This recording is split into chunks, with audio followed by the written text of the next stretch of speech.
Infrastructure means that you integrate it into how your business actually works.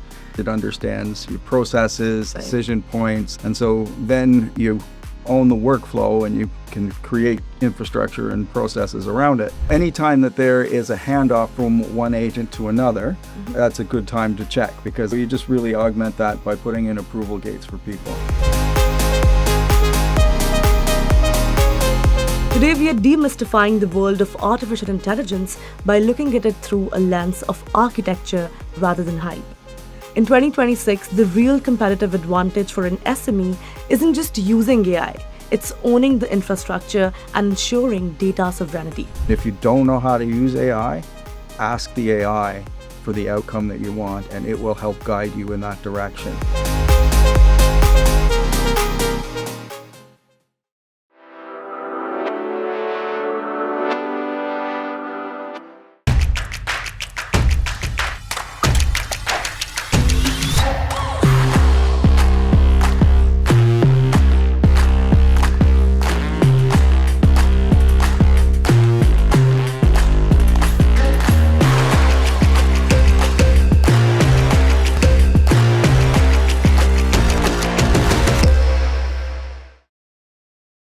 Hello everyone, this is Kripa Anand and welcome to the CanadianSME Small Business Podcast.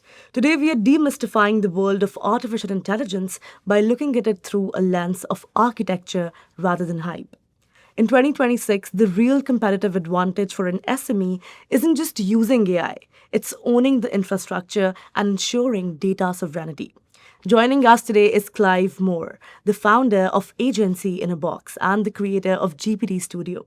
With over 25 years of agency experience, Clive is a brand strategist who believes that the workflow and the data architecture are the true moats of a business. He is a pioneer in Canadian-hosted AI orchestration, helping businesses automate volume without surrendering their data to foreign cloud systems. So, before further ado, let's welcome this very special guest. Clive, welcome to the podcast. Such a pleasure to have you with us. Thank you very much for having me. Now, Clive, you spent 25 years on the agency side, right? So let's start the conversation by understanding that what did you see that convinced you that the model was actually broken? Well, it was context switching. Literally, what everybody starts chasing the new tools and advancing and going on. Oh, well, this one's shiny over here. We go over here, and then the next thing you know, you spent 3 or 4 days and you've got nothing accomplished, right? So it's a productivity related issue for sure. So on that note, then, what exactly does AI as infrastructure mean for small businesses today? Because majority of our listeners are SMBs right now. So from their perspective, how would you look at it? Well, so most SMBs right now are literally going to a chat box, they're entering in a prompt and they're getting some results, and that feels like productivity for them, right? But it's not. It's a bit more like a party trick, right? Infrastructure means that you integrate it into how your business actually works. You teach it your workflows, it understands your processes, decision points, and things like that. And so then you sort of own the workflow and you can create infrastructure and processes around it. And then what happens is that is what becomes the moat, because everybody has AI. And everybody is jumping from one ship to the next. So the idea is to create the system and processes around it and teach it how your business actually operates. Makes sense, because treating AI as a foundational utility rather than, a standalone trick, it allows a business to build that long-term stability and, not just follow any trends. On that note, small businesses are often usually struggling with, cash flow or, financials are a big barrier. So from that perspective, what would you suggest? Should they jump onto all the AI trends that they see, or should they be mindful about it? They should be very mindful about it. I've done this. I've fallen into this trap. I've had so many subscriptions that I actually lost track of all of them, right? So that's one of the reasons that we created the GPT Studio, is that it's an LLM agnostic platform. So it allows you to try the different models within one particular infrastructure. Your data maintains inside that platform. So there's no context switching. There's no loss of knowledge base as you move from one platform to the next or from one service to the next. So I found that's really why we created this system, was to solve that problem for ourselves. Makes sense. Now, Clive, data sovereignty is something that, is being talked a lot about, specifically with, AI now coming into the picture. So firstly, from a layman's perspective, please explain to our listeners what data sovereignty is. And then why does data sovereignty matter for Canadian SMEs using AI? Well, most small business people don't understand that the data that they're putting into these chatbots is literally like customer conversations, pricing models, and all of that stuff are literally going to foreign servers. And so the data is all on the US side, right? Right. At least for most of these platforms. And the US Patriot Act and the Cloud Act literally allows the American officials to have access to your data, usually without any sort of judicial performance or any warrants or anything like that, regardless if the business is Canadian or not. And so trying to maintain control over who owns that data is a primary driver. So we didn't build it as like a checkbox for anything really. It's literally an architecture choice, Right. so that nobody has leverage over your business except for yourself. Yeah. Wow, very well articulated, because protecting your intellectual property, right, IP, through Canadian hosted systems, it ensures that your business remains compliant and secure under our own national standards. So that is great to know. Next, let's look at balancing human input with AI using the 92/8 principle. So, what is this principle? It is pretty alien to me and pretty. I haven't read about it, so maybe it's just me. But please educate me. So that principle actually comes from Dan Martel, who is a Canadian founder who is big in AI infrastructure and is developing products. And so his rule, and I follow it pretty closely, is that it's pretty easy, right? So 92% of the repetitive work, the boring stuff that usually consumes a lot of your day, like, summarizing things, Right. checking things, getting data Repetitive points, tasks. all those repetitive Yeah. tasks, right? So that's the 98%. The 8% is the part that the human needs to be involved in, right? So the decision making, the judgment, the strategy decisions. So initially pointing it in the right direction Yeah. to start, right? And then following up and making sure that the stuff that you get back hasn't been hallucinated, Right. right? Or confabulated, depending on which way you want to look at that. And so that's the 8% that you, as the human, you're basically not only the initial creator of the process, Right. but you're also the chief master editor, right? So everything goes past your desk and your eyes before it goes out.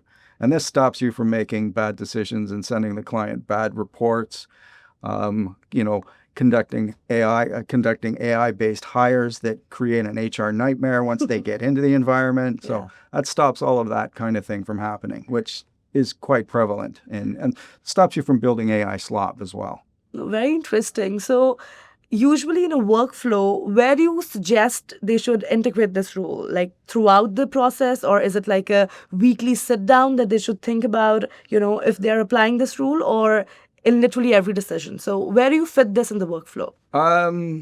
So basically, if you consider them as workers for inside your business, so anytime that there is a handoff from one agent to another, that's a good time to check, because that's usually when things go wrong, even Right. in any production process. When you're, you do start here and you hand it off to somebody else, they don't always get the context and passed over. So those inflection points, those decision points, they're fairly natural in most workflows. And so you just really augment that by putting in approval gates for people. Wow. I think freeing up your team from the 92% of repetitive volume work, it allows them to focus on what actually matters, and that is the strategic thinking and the business development part of it.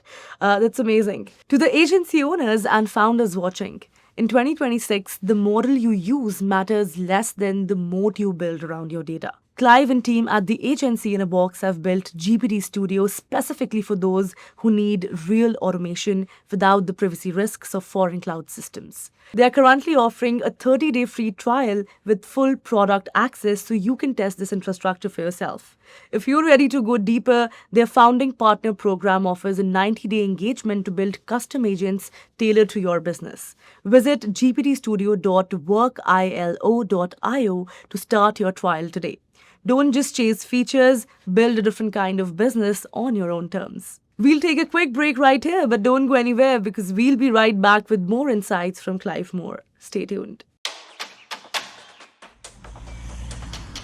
Hey, you think you know UPS? Yeah, that's us. Everybody knows that. You know what you didn't know? This. Okay, try to keep up. Ocean, us. Ground, rail, air, so us. Guess who? Us. Customs cleared, borders cleared, done. Us. You still with me? Wait for it. Boom. Us. Intelligent, automated, fulfillment. Us. Yep. Healthcare too. Digital your thing? Yeah. Well, book it, ship it, track it. You feeling me yet? Yep. That's all us. That's all UPS.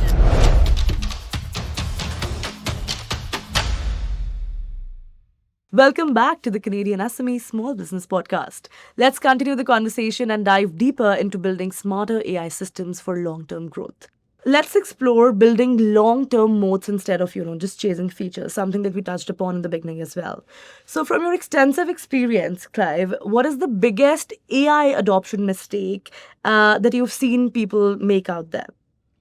Literally, it's chasing the shiny tools. It's like hopping from one model to the next model. Like every 90 days, there's new benchmarks on each of these major platforms. Usually, like if you follow the hype on the internet, like every day there's a game changer. All of a sudden, oh, you don't need this for that. You don't need that for this. Right. So if you get caught in all of the trends and popping from one to the next, you literally just burn a lot of hours. And you ultimately don't progress your process. It's literally like putting in a new production machine on a manufacturing floor every day, right? So by the time you train your workers on it and whatnot, or figure out the kinks in the machine, it's right. It just causes all kinds of problems. Yeah, definitely. I think by the time you get familiar with something, there is so many new things that are already happening that you will still fall behind some way or the other, right? So there's no need for this catching up to do if you are doing your basics right and in the correct manner. So that is a great reminder from this conversation as well. I think. This conversation is incomplete without talking about scaling through values-driven growth. And specifically, in the time of machines and artificial intelligence, this conversation values more than ever. So, Clive, what does growing on your own terms, how does it shape your product decisions?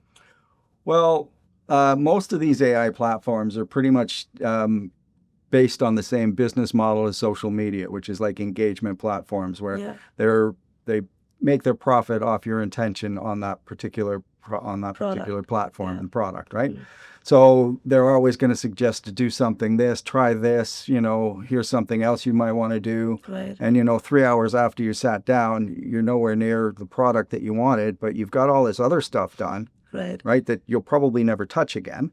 Right. So that was kind of one of the major reasons we built the Workalo platform. The orchestration on GPT Studio was you literally sit down with the end in mind. You tell it the product that you want, and it goes through a guided process to create that output for you. So it is production based and not engagement based.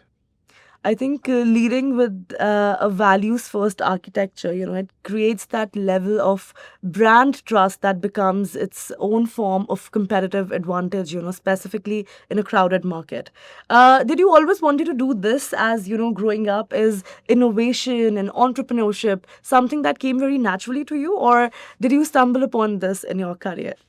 Totally stumbled upon it. I originally wanted to be an airline pilot, but that didn't work out because technically I'm colorblind, which is really interesting because I ended up being a graphic designer and brand developer for 20 years. So, it's not like color wasn't part of that world. Yeah. They have different grades and different levels, right? Yeah, right. So I just couldn't pass that particular test. So I just found I was always into something new.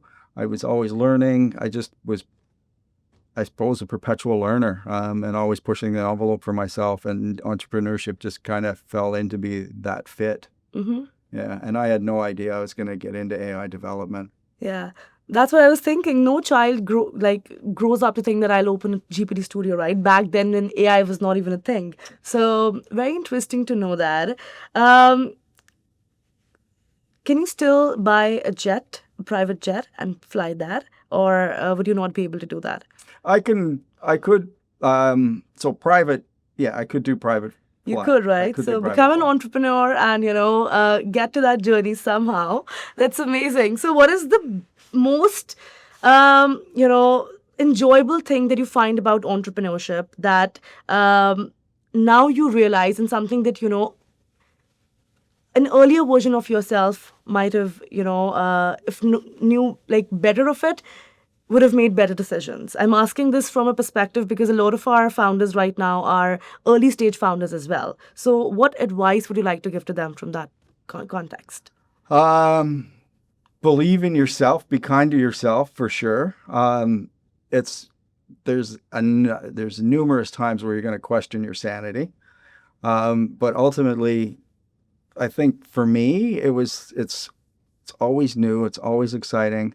I don't really know what's going to happen. There's no monotony in it. Right. So that part is for sure. Mm-hmm. And just believe in yourself, because regardless, you are quite capable of doing it. Just because there's 1,000 other people that'll tell you otherwise, that's 1,000 people that are afraid to try it themselves. That's, a golden reminder, I'd say. On that note, I'd love to do a little time travel with you now. Imagine if I were to give you a time machine and we were to go 5 or 10 years into the future. When you get out of the time machine, how exactly do you envision GPT Studio and Agency in a Box changing the entire world?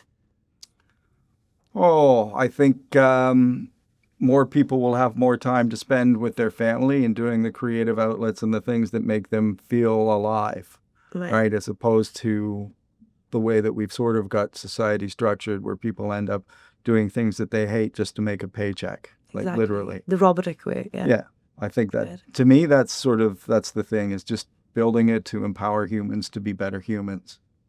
Wow, very strong statement. I'm loving this conversation, and definitely I'd love for you to be back, hopefully, for another deeper discussion that we get to do. But for now, before we let you go, if there's one final piece of advice that you have for our listeners out there who are overwhelmed by AI specifically and don't know where to begin, if you could whisper one thing into their ear, what would you say and why? Don't worry about understanding it. You don't understand how your accounting system works in your business, but you still trust it to do things. AI is one of those platforms where there's almost zero technical ability in order to use it. And if you don't know how to use AI, ask the AI for the outcome that you want, and it will help guide you in that direction. It's really good at convergent thinking. Humans are still the ones that you need for the lateral thinking. Right. That is a great reminder that the best time to build your own infrastructure is before the next wave of change hits, right? So it was such a pleasure having you on the podcast today. Thank you so much for being here and doing this for us. Thank you very much for having me. It was a pleasure. All right, that was Clive Moore from Agency in a Box, a masterclass in AI infrastructure, the 92x8 principle, and why Canadian data sovereignty is the foundation of a modern business moat in 2026. To all the listeners, thank you so much for tuning in to the Canadian SME Small Business Podcast. Be sure to subscribe and visit CanadianSME.ca for more such resources. To learn more about how we are supporting the ecosystem, please visit the Canadian SME Small Business Foundation at smbfoundation.ca.